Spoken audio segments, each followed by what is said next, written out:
there's been a huge surge for, in terms of the go digital revolution. Yeah, there's so much that's happening on this front in terms of the ecosystem, in terms of the people, in terms of adoption. And there's been a huge rise of solopreneurs and entrepreneurs also. That's been a big thing, which is again led to huge amount of fundraising. What we're also seeing is that any valuation and is very well rewarded also. And there's a great spirit of entrepreneurship, only not amongst the entrepreneurs, but also in the leadership team and people across all levels in the organizations. There's a huge influx of startups and unicorns. Unicorns typically are the startups which have a minimum valuation of 1 billion upwards. And India today has about 52 unicorns. And globally, we have more than about 700 unicorns. So that's been a great surge all in the last about a couple of years. There's been a huge surge in terms of also digital engagements. Just about everything is digitally engaged today in terms of buying, selling, in terms of inventories. And there's also emergence of rock stars. So rock stars typically in the digital world are the young managers, typically akin to digital managers who practice just about everything digitally. They've been born in that era, they're millennials, and they're happy working with the startups. Also, this post-pandemic, what we've seen is that survival and resilience have become two buzzwords. And again, this is also rewarded for the entities which then obviously are showing resilience.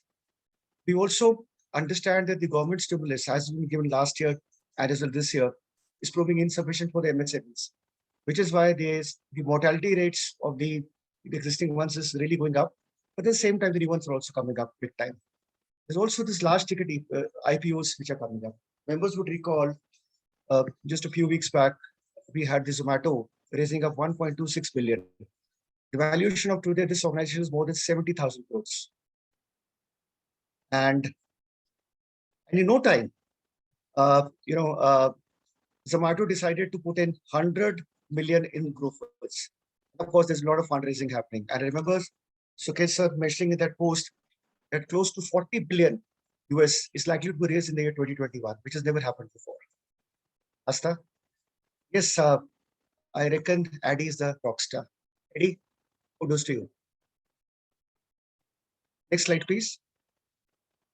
Now, that being the case, there's a very interesting practice which is now being seen in India, which is called Thrasio model into Thrasio style.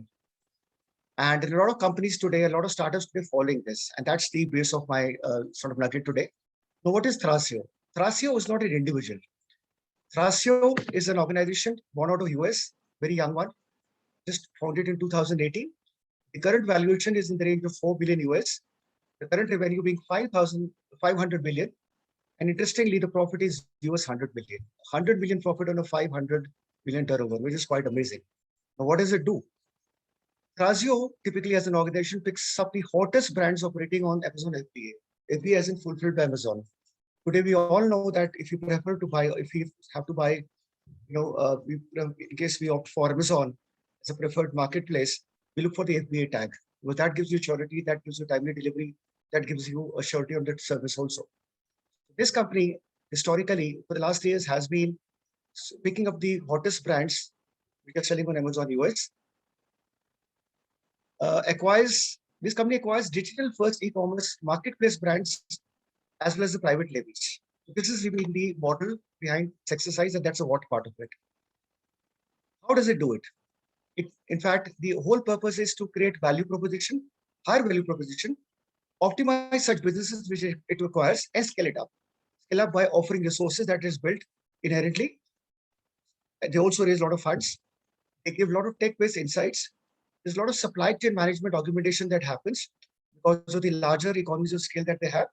Product enhancement is a very key function of this particular organization, of this model, so to speak, and it drives innovation, to innovation. And the why part of it, at the end of the day, it's a business. Thrasio is hell-bent on having top market dominance in the digital space. And it has acquired 100 brands over the last 3 years, 100 brands in this particular manner.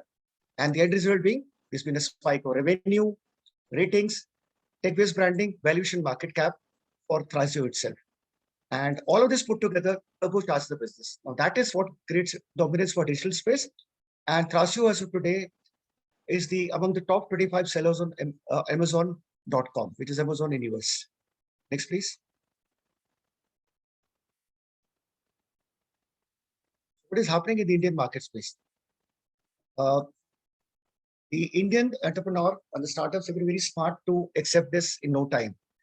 Let's try to decode this. That's what's happening in India.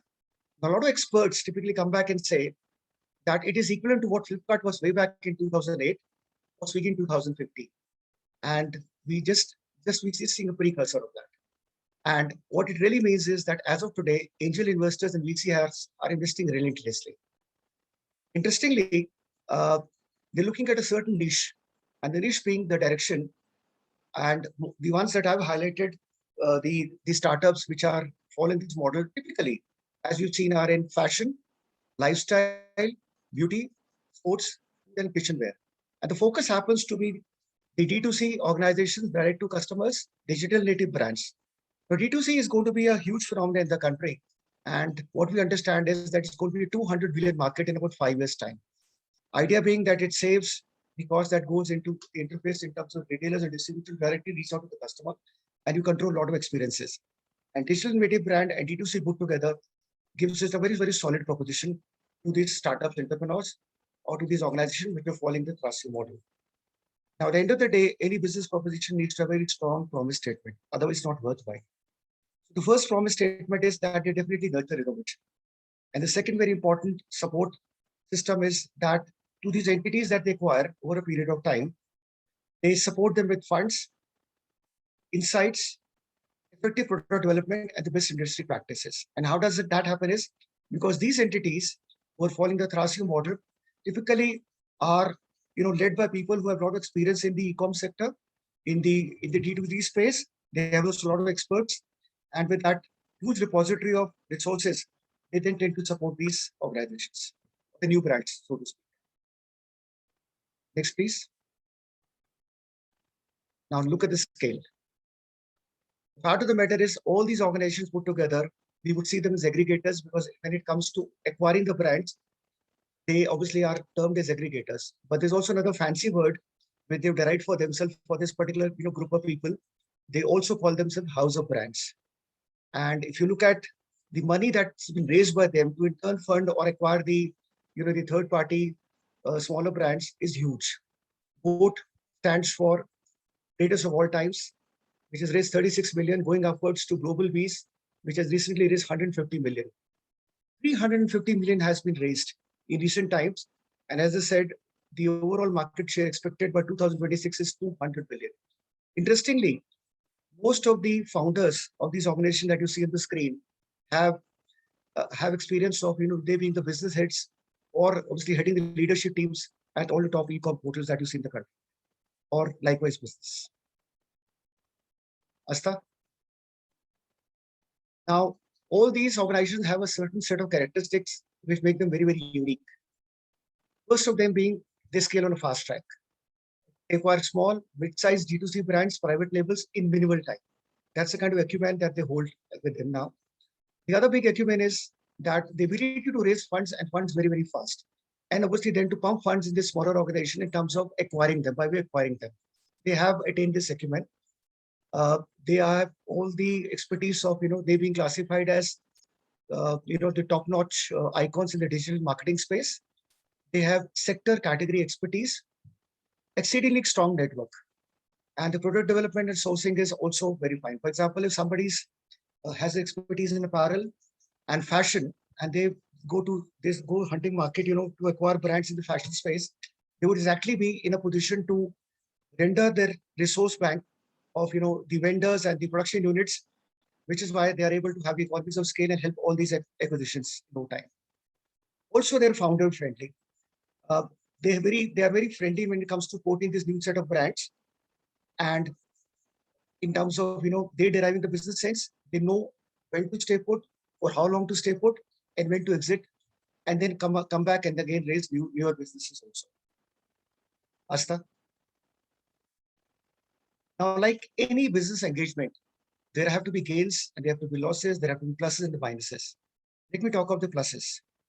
First, this is a 360-degree super engagement.